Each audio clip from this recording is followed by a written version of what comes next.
ಅವರಿಬ್ಬರದು arrange marriage. ಆದರೂ ಅವರಿಬ್ಬರ ಮಧ್ಯೆ ಪ್ರೀತಿ ಗೀತಿ ಇತ್ಯಾದಿಗಳಿಗೇನೂ ಕೊರತೆ ಇರಲಿಲ್ಲ. ಸ್ನೇಹ, ಸಲುಗೆ, ಸರಸ, ವಿರಸ ಎಲ್ಲವೂ ಅವರ ಸಂಸಾರದಲ್ಲಿ ಸೂರೆಗೊಂಡಿದ್ದವು. ಅವರಿದ್ದ ತೋಟದ ಒಂಟೆ ಮನೆಯಲ್ಲಿ ಅವರಿಬ್ಬರ ಏಕಾಂತಕ್ಕೆ ಭಂಗ ತರಲು ಯಾರಿರಲಿಲ್ಲ. ಆ ಮನೆಯಲ್ಲಿ ಅವರಿಬ್ಬರು ಸ್ವತಂತ್ರ ಪ್ರೇಮ ಪಕ್ಷಿಗಳಂತಿದ್ದರು. ಬೆಳಗಿನ ಜಾವ ಹಕ್ಕಿಗಳ ಕಲರವ ಅವರಿಗೆ ಸುಪ್ರಭಾತವಾದರೆ, ರಾತ್ರಿ ಮೆಲ್ಲನೆ ಬೀಸುವ ತಂಪಾದ ಗಾಳಿ ಅವರಿಬ್ಬರ ಸರಸ ಸಲ್ಲಾಪಗಳಿಗೆ ಹಿನ್ನೆಲೆ ಸಂಗೀತವಾಗಿತ್ತು. ಪ್ರತಿನಿತ್ಯ ಅವರಿಬ್ಬರು ಮುದ್ದಾಗಿ ಜಗಳವಾಡುತ್ತಿದ್ದರು. ಹುಸಿ ಮುನಿಸಿನಿಂದ ಮಾತು ಬಿಟ್ಟು ಮೌನ ಪ್ರತಿಭಟನೆ ಮಾಡುತ್ತಿದ್ದರು. ಆದರೆ ಎಲ್ಲ ಗಂಡ ಹೆಂಡತಿಯರಂತೆ ರಾತ್ರಿಯಾಗುತ್ತಿದ್ದಂತೆ ಸದ್ದಿಲ್ಲದೆ ರಾಜಿಯಾಗುತ್ತಿದ್ದರು. ಅವರಿಬ್ಬರ ಸರಸಕ್ಕೆ ರಸಿಕತೆಯು ನಾಚಿ ನೀರಾಗುತ್ತಿತ್ತು. ಅವಳ ಪಿಸು ಮಾತಿಗೆ ಅವನ ಕಿವಿಗಳು ಕಾತರಿಸಿದರೆ, ಅವನ ಸಿಹಿ ಮುತ್ತುಗಳಿಗೆ ಅವಳ ಕೆನ್ನೆಗಳು ಕಾಯುತ್ತಿದ್ದವು. ನಿಶ್ಶಬ್ದ ರಾತ್ರಿಗಳು ಅವರನ್ನು ಮತ್ತಷ್ಟು ಹತ್ತಿರವಾಗಿಸಿ ಅವರು ಮೈಮರೆತಾಗ ಅವರ ಕಾವಲಿಗೆ ನಿಲ್ಲುತ್ತಿದ್ದವು. ಅವಳು ವಿದ್ಯಾವಂತೆ, ಬುದ್ಧಿವಂತೆ ಎಲ್ಲವೂ ಆಗಿದ್ದರೂ ಬೇಕಂತಲೇ ಅವನೆದುರು ಪೆದ್ದಿಯಂತಾಡುತ್ತಿದ್ದಳು. ಅವನಷ್ಟೇ ಅವಳನ್ನು ಬೇಕಂತಲೇ ಅಳಿಸಿ ನಂತರ ರಮಿಸುವ ನೆಪದಲ್ಲಿ ಅವಳನ್ನು ಅಪ್ಪಿಕೊಂಡು ಎಲ್ಲವನ್ನೂ ಮರೆತು ಬಿಡುತ್ತಿದ್ದನು. ಅವನು ಸಹ ಸಾಕಷ್ಟು ಓದಿಕೊಂಡಿದ್ದನು. ಅವನಿಗೆ ಲಕ್ಷಾಂತರ ರೂಪಾಯಿ ಸಂಬಳ ನೀಡುವ ಕೆಲಸವೂ ಇತ್ತು. ಆದರೆ ಆತ ಹೆಂಡತಿಯ ಆಸರೆಯಾನುಸಾರ ಒಂದು ಹಳ್ಳಿಯಲ್ಲಿ ತೋಟವನ್ನು ಖರೀದಿಸಿ ವ್ಯವಸಾಯ ಮಾಡುತ್ತಾ ಅವಳೊಂದಿಗೆ ಸಂತೋಷವಾಗಿದ್ದನು. ಅವಳಿಗೆ ಬೇಕಾಗಿರುವುದನ್ನೆಲ್ಲ ಆತ ನೀಡಿದ್ದನು. ಅವಳ ಆಸೆಯಂತೆಯೇ ಬದುಕುತ್ತಿದ್ದನು. ದಿನವೆಲ್ಲ ಆಳುಗಳೊಂದಿಗೆ ಮೈ ಮುರಿದು ಗದ್ದೆಯಲ್ಲಿ ದುಡಿದು ಆರೋಗ್ಯವಂತನಾಗಿದ್ದನು. ಅವಳಷ್ಟೇ ನಾನು ಬಹಳಷ್ಟು ಓದಿರುವೆ ಎಂಬ ಹಮ್ಮಲ್ಲಿ ಸೋಮಾರಿಯಾಗದೆ ಸಾಧ್ಯವಾದಷ್ಟು ಗದ್ದೆ ಕೆಲಸ ಮಾಡಿ ತನ್ನ ಆರೋಗ್ಯದ ಜೊತೆಗೆ ದೇಹ ಸಿರಿಯನ್ನು ಸಹ ಅಚ್ಚುಕಟ್ಟಾಗಿ ಇಟ್ಟುಕೊಂಡಿದ್ದಳು. ಮದುವೆಯಾಗಿ 2 ವರ್ಷವಾದರೂ ಅವರ ಮನೆಯಲ್ಲಿ ಮಗುವಿನ ಸದ್ದು ಕೇಳಿರಲಿಲ್ಲ. ಈಗಲೇ ಮಗು ಮಾಡಿದರೆ ತಮ್ಮ ಸರಸ ಸಲ್ಲಾಪಗಳಿಗೆ ಅಡಚಣೆಯಾಗಬಹುದು ಎಂಬ ಕಾರಣಕ್ಕೆ ಅವರು ಮಗುವಿನ ಆಗಮನವನ್ನು ತಡೆದಿದ್ದರು. ಆದರೆ ಅವರ ಸುಖವನ್ನೇನೂ ತಡೆದಿರಲಿಲ್ಲ.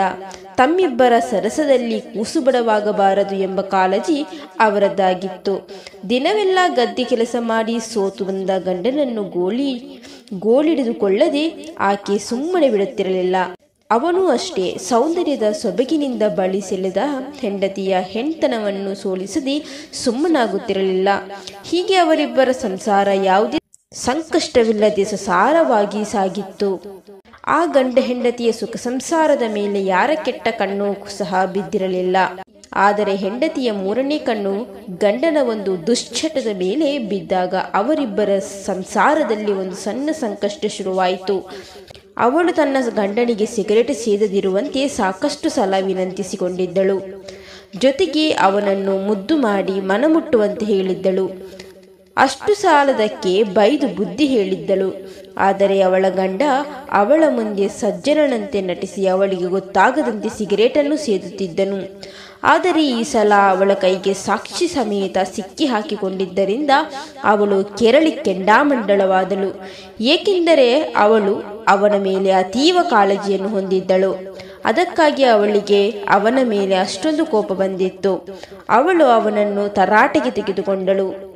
ಆದರೆ ಆತ ಎಂದಿನಂತೆ ಅವಳನ್ನು ಅಪ್ಪಿಕೊಂಡು ಸರಸದಿಂದ ಸಮಸ್ಯೆಯನ್ನು ಬಗೆಹರಿಸಲು ಮುಂದಾದನು. ಪ್ರತಿ ಸಲ ಆತ, ನಿನ್ನಂಥ ಸುಂದರ ಹೆಂಡತಿ ಸಿಕ್ಕಿರುವಾಗ ಸಿಗರೇಟಲ್ಲಿ ಏನು ಸುಖವಿದೆ, ಇನ್ಮುಂದೆ ನಿನ್ನಾನಿಗೂ ಸಿಗರೇಟನ್ನು ಮುಟ್ಟಲ್ಲ ಎಂದು ಹೇಳಿ ಅವಳ ಮೈ ಮುಟ್ಟುತ್ತಿದ್ದನು. ಕೊನೆಯಿಲ್ಲದ ಸಾವಿರಾರು ಆಣೆ ಪ್ರಮಾಣಗಳನ್ನು ಮಾಡುತ್ತಾ ಸರಸದಿಂದ ಅವಳನ್ನು ಸುಮ್ಮನಾಗಿಸುತ್ತಿದ್ದನು. ಅವನನ್ನು ತರಾಟೆಗೆ ತೆಗೆದುಕೊಳ್ಳುತ್ತಿದ್ದ ಅವಳ ತುಟಿಗಳನ್ನು ಮುದ್ದಾಗಿ ಕಚ್ಚಿ ಆತ ಅವಳು ಮಾತನಾಡದಂತೆ ಮಾಡುತ್ತಿದ್ದನು. ಅವಳ ತೋಳುಗಳ ಸುಖದಲ್ಲಿ ಆಕೆ ಅವನ ಸಿಗರೇಟಿನ ಹಗೆಯನ್ನು ಮರೆತು ಬಿಡುತ್ತಿದ್ದಳು. ಆದರೆ ಈ ಸಲ ಹೀಗಾಗಲಿಲ್ಲ. ಪ್ರತಿ ಸಲದಂತೆ ಆಕೆ ಅವನ ಸರಸಕ್ಕೆ ಸಹಕರಿಸಲಿಲ್ಲ. ಅವಳು ಅವನ ಮುತ್ತುಗಳಿಗೆ ಮೈ ಮರೆಯಲಿಲ್ಲ. ಅವಳಿಗೂ ಅವನಿಗೆ ಬುದ್ಧಿವಾದ ಹೇಳಿ ಸಾಕಾಗಿತ್ತು. ಬುದ್ಧಿವಾದಕ್ಕೆ ಆತ ಬಗ್ಗದಿದ್ದಾಗ ಆಕೆ ಬೆತ್ತಲಾಗಿ ಅವನನ್ನು ಮುದ್ದಿಸಿ ಬದಲಾಯಿಸಲು ಸಾಕಷ್ಟು ಪ್ರಯತ್ನಿಸುತ್ತಿದ್ದಳು. ಆದರೆ ಈ ಸಲ ಅವಳಿಗೆ ಅಷ್ಟೊಂದು ತಾಳ್ಮೆ ಇರಲಿಲ್ಲ. ಅವಳ ತರಾಟೆಗೆ ಅವರಿಬ್ಬರ ಸಂಸಾರದ ತಂತಿ ಹರಿಯಿತು. ತಂತಿ ಹರಿದ ವೀಣೆಯಿಂದ ನಾದ ಹೊಮ್ಮುವುದಿಲ್ಲ, ಮನಸ್ಸು ಮುರಿದ ಮಡದಿಯಿಂದ ಮನೆಯಲ್ಲಿ ನಗು ಮಗು ಎರಡೂ ಹುಟ್ಟಲ್ಲ. ಅವರಿಬ್ಬರ ನಗುವಿನ ಸದ್ದನ್ನು ಕೇಳಲು ಸುಳಿದಾಡುತ್ತಿದ್ದ ತಂಗಾಳಿ ಸ್ತಬ್ಧವಾಗಿದೆ. ಅವರಿಬ್ಬರು ಸರಸವಾಡುವಾಗ ನಾಚಿ ಕಣ್ಮುಚ್ಚಿಕೊಳ್ಳುತ್ತಿದ್ದ ಗೋಡೆಗಳು ಯಾವಾಗ ಅವರಿಬ್ಬರು ಸಮೀಪಕ್ಕೆ ಬರುತ್ತಾರೆ ಎಂದು ಕಾಯುತ್ತಿವೆ. ಹೆಂಡತಿಗೆ ತನ್ನ ಗಂಡ ಸಿಗರೇಟನ್ನು ಶಾಶ್ವತವಾಗಿ ಬಿಟ್ಟು ಸರಿಯಾಗಿರಬೇಕು ಎಂಬ ಕಾಳಜಿಯಾದರೆ, ಗಂಡನಿಗೆ ಒಂದು ಸಿಗರೇಟನ್ನು ಸೇದುವಷ್ಟು ಸ್ವಾತಂತ್ರ್ಯ ನನಗಿಲ್ಲವೇ ಎಂಬ ಸೋಜಿಗ ಪ್ರಶ್ನೆ ಇತ್ತು. ಅದಕ್ಕಾಗಿ ಅವರಿಬ್ಬರ ನಡುವಿನ ಮುನಿಸು ಮತ್ತಷ್ಟು ದೊಡ್ಡದಾಯಿತು. ಅವರಿಬ್ಬರ ನಡುವೆ ಮಾತು ಸಂಪೂರ್ಣವಾಗಿ ನಿಂತು ಮೌನ ಯುದ್ಧ ಪ್ರಾರಂಭವಾಯಿತು. ಅವರಿಬ್ಬರು ಬೇರೆ ಬೇರೆ ಕೋಣೆಗಳಲ್ಲಿ ಒಂಟಿಯಾಗಿ ಮಲಗುವುದನ್ನು ನೋಡಿ ರಾತ್ರಿಗಳು ಸಹ ನಲುಗಿದವು. ಗಂಡ ಅವಳಿಗೆ ಸಾರಿ ಕೇಳಿ ಇನ್ಮುಂದೆ ಯಾವುದೇ ಕಾರಣಕ್ಕೂ ಸಿಗರೇಟ್ ಸೇದಲ್ಲವೆಂದು ಸಮಜಾಯಿಸಿ ನೀಡಲು ಸಾಕಷ್ಟು ಸಲ ಪ್ರಯತ್ನಿಸಿದನು. ಆದರೆ ಹೆಂಡತಿ ಅವನ ಸಮಜಾಯಿಷಿಯನ್ನು ಕೇಳುವ ಸ್ಥಿತಿಯಲ್ಲಿರಲಿಲ್ಲ. ಅವಳ ಹಠಕ್ಕೆ ಅವನ ಮನಸ್ಥಿತಿ ಹಾಳಾಯಿತು.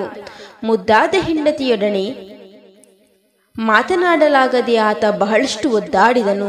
ಸುಂದರವಾದ ಸತಿಯ ಸ್ಪರ್ಶ ಸುಖವನ್ನು ಕಿತ್ತುಕೊಂಡ ಸಿಗರೇಟನ್ನು ಆತ ದ್ವೇಷಿಸಿ ಅದರಿಂದ ಶಾಶ್ವತವಾಗಿ ದೂರಾದನು.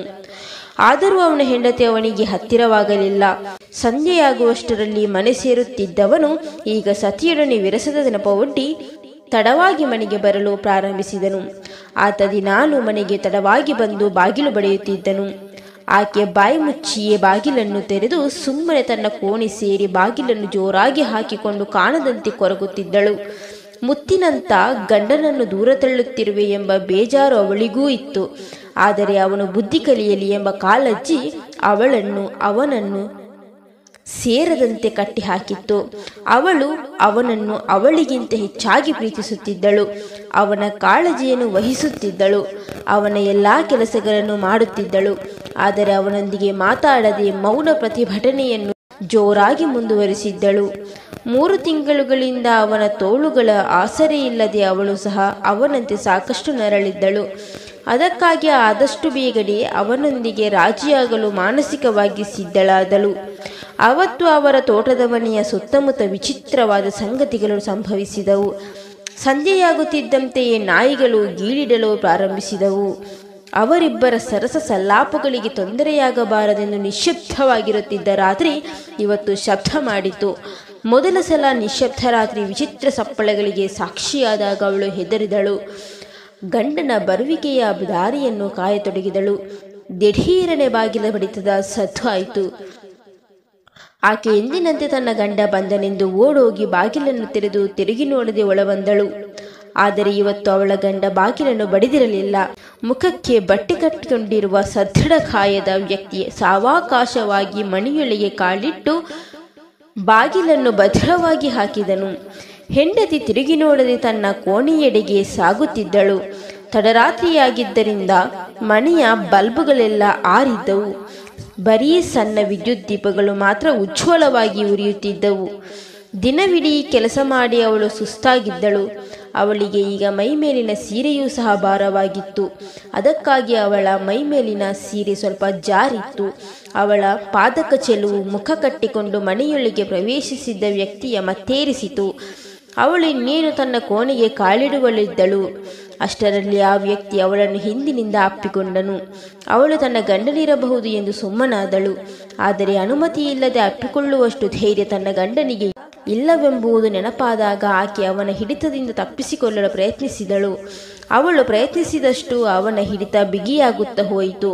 ಆಕೆ ತನ್ನೆಲ್ಲ ಶಕ್ತಿಯನ್ನು ಪ್ರಯೋಗಿಸಿ ಅವನ ಬಾಹುಬಂಧನದಿಂದ ತಪ್ಪಿಸಿಕೊಂಡು ಓಡಿ ಹೋದಳು. ಆತ ಅವಳನ್ನು ಹಿಂಬಾಲಿಸಿದನು. ಅವಳ ಮೀನಿನ ಹೆಜ್ಜೆಗಳನ್ನು ಆತ ಹದ್ದಿನಂತೆ ಹಿಂಬಾಲಿಸಿ ಅವಳನ್ನು ಮತ್ತೆ ತನ್ನ ತೋಳುಗಳಲ್ಲಿ ಬಂಧಿಸಿದನು. ಬಲವಂತವಾಗಿ ಅವಳಿಗೆ ಮುತ್ತಿಟ್ಟನು. ಅವಳ ನಗುವಿನ ಸತಿಗೆ ಸಂಗೀತದಂತೆ ಸುಳಿದಾಡುತ್ತಿದ್ದ ಗಾಳಿ ಅವಳ ಕಿರುಚಾಟಕ್ಕೆ ಹೆದರಿ ಸುಮ್ಮನೆ ನಿಂತಿತ್ತು. ಆತ ಅವಳನ್ನು ಬಲವಂತವಾಗಿ ಬಳಸಿಕೊಳ್ಳಲು ಪ್ರಯತ್ನಿಸಿದನು. ಆದರೆ ಅವಳ ಆತ್ಮಸ್ಥೈರ್ಯದ ವಿರುದ್ಧ ಹೋರಾಡಲಾಗದೆ ಸೋಲುವ ಸ್ಥಿತಿಗೆ ತಲುಪಿತು.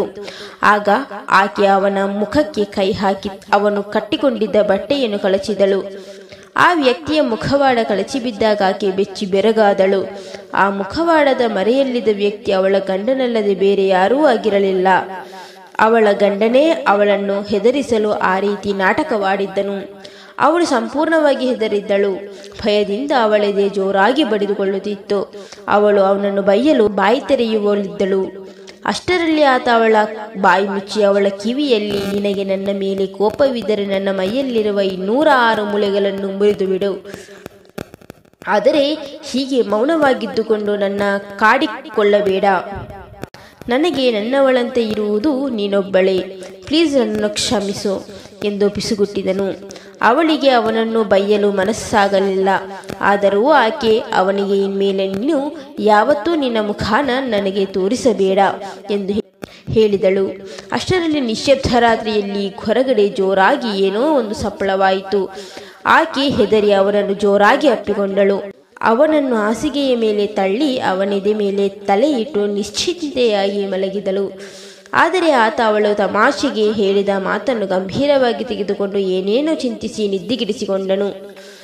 ಆಕೆ ಅವನೆದೆ ಮೇಲೆ ಹಾಯಾಗಿ ಮಲಗಿದ್ದಾಗ ಅವನು ಅಲ್ಲೇ ಪಕ್ಕದಲ್ಲಿ ಬಿದ್ದಿದ್ದ ಅವಳ ಮೊಬೈಲನ್ನು ಕೈಗೆತ್ತಿಕೊಂಡನು.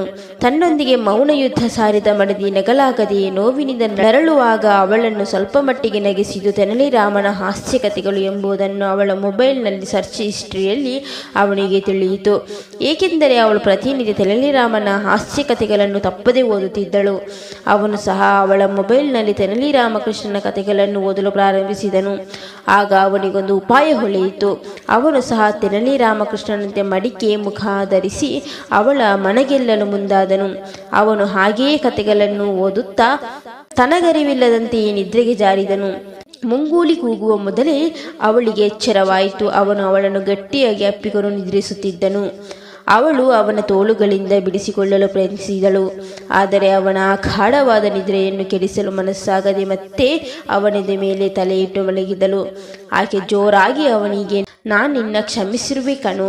ನಿನ್ನೆಯ ನಿಶಬ್ದ ರಾತ್ರಿಯ ಶಬ್ದ ನಮ್ಮಿಬ್ಬರನ್ನು ಒಂದಾಗಿಸಿದೆ ಕಣೋ ಎಂದು ಹೇಳಿದಳು. ಆತ ಗಾಢವಾದ ನಿದ್ರೆಯಲ್ಲಿದ್ದನು. ಆಕೆ ಅವನಿಗೆ ಮುತ್ತಿಟ್ಟು ಹಾಗೆಯೇ ಮಲಗಿದಳು. ಮಧ್ಯಾಹ್ನ ಅವನಿಗೆ ಎಚ್ಚರವಾಯಿತು. ಆತ ಅವಳನ್ನು ಸಾವಕಾಶವಾಗಿ ಪಕ್ಕಕ್ಕೆ ಮಲಗಿಸಿದನು. ಅವಳಿಗೆ ಎಚ್ಚರವಿದ್ದರೂ ನಿದ್ರಿಸುವಂತೆ ನಟಿಸುತ್ತಿದ್ದಳು. ಅವನು ಅವಳ ಹಣೆಗೆ ಮುತ್ತಿಟ್ಟು ಹೊರಟು ಹೋದನು. ಆತ ಸ್ನಾನ ಮಾಡಿ ಶುಚಿಯಾಗಿ ಹೊರಗಡೆ ಹೋದನು. ಆಕೆಯದು ಸ್ನಾನ ಮಾಡಿ ಶುಚಿಯಾಗಿ ಅವನಿಷ್ಟದ ತಿಂಡಿಯನ್ನು ಮಾಡುವಷ್ಟರಲ್ಲಿ ಸಂಜೆಯಾಗಿತ್ತು. ಅವಳು ಅವನ ನೆಚ್ಚಿನ ತಿಂಡಿಗಳನ್ನು ಮಾಡಿ ಅವನಿಗಾಗಿ ಕಾಯುತ್ತಾ ಕುಳಿತಿದ್ದಳು. ಜೊತೆಗೆ ಅವನನ್ನು ಮೆಚ್ಚಿಸಲು ಅವನಿಷ್ಟಪಟ್ಟು ಕೊಡಿಸಿದ ಕೆಂಗುಲಾಬಿ ಸೀರೆಯನ್ನು ಧರಿಸಿದ್ದಳು. ಸಂಜೆ ರಾತ್ರಿಯಾಗುವ ಸಮಯದಲ್ಲಿ ಆತ ಮನೆಗೆ ಬಂದನು. ಅವನ ಅವತಾರವನ್ನು ನೋಡಿ ಆಕೆಗೆ ಆಶ್ಚರ್ಯವಾಯಿತು. ನಗುತ್ತಾಳದೆ ಆಕೆ ನಗುತ್ತಾ ಅವನಿಗೆ, ಇದೇನು ನಿನ್ನ ವೇಷವೆಂದು ಕೇಳಿದಳು. ಅದಕ್ಕಾತ, ನೀನು ಮುಖ ತೋರಿಸಬೇಡವೆಂದು ಹೇಳಿರುವೆಯಲ್ಲ, ಅದಕ್ಕೆ ಮುಖಕ್ಕೆ ಮಡಿಕೆ ಹಾಕಿಕೊಂಡು ಬಂದಿರುವೆ. ನಾನು ನಿನಗೆ ಮುಖ ತೋರಿಸಲ್ಲ, ಆದರೆ ನೀನು ನನ್ನೊಂದಿಗೆ ಮಾತನಾಡಬೇಕು, ಮುದ್ದಾಗಿ ಜಗಳ ಕಾಯಬೇಕು ಎಂದು ಹೇಳಿದನು. ಆಕೆ ಅವನತ್ರ ಹೋಗಿ, ನಿನ್ನ ಮುಖ ನೋಡದೆ ನಗುತ್ತಾ ಇರುವ ಶಕ್ತಿ ನನಗಿಲ್ಲ ಎಂದು ಹೇಳಿ ಅವನ ಮುಖದ ಮಡಿಕೆಯನ್ನು ತೆಗೆದಳು. ಆತ ಭಾವುಕನಾಗಿ ಏನೇನೋ ಮಾತನಾಡಲು ಮುಂದಾದನು. ಆಕೆ ಅವನಿಗೆ ಅವಕಾಶ ನೀಡದೆ ಅವನೊಂದಿಗೆ ಅವನ ಇಷ್ಟದ ತಿಂಡಿಯನ್ನು ಸವಿದಳು. ನಂತರ ಅವರಿಬ್ಬರು ಮನೆ ಮಹಡಿಯ ಮೇಲೆ ಹೋದರು. ಆಕೆ ನಕ್ಷತ್ರಗಳ ಮಿನುಗುವಿಕೆಯನ್ನು ನೋಡುತ್ತಾ ನಿಂತಿದ್ದಳು. ಆಗ ಆತ ಅವಳಿಗೆ, ನಿನ್ನೆ ನಾನು ನಿನ್ನನ್ನು ಹೆದರಿಸಲು ನಾಟಕವಾಡುತ್ತಿದ್ದೆ, ಆದರೆ ನೀನು ನಿಜವಾಗಿಯೂ ಬಹಳಷ್ಟು ಹೆದರಿಕೊಂಡೆ. ನೋವಾಗಿದ್ದರೆ ಸಾರಿ ಎಂದನು.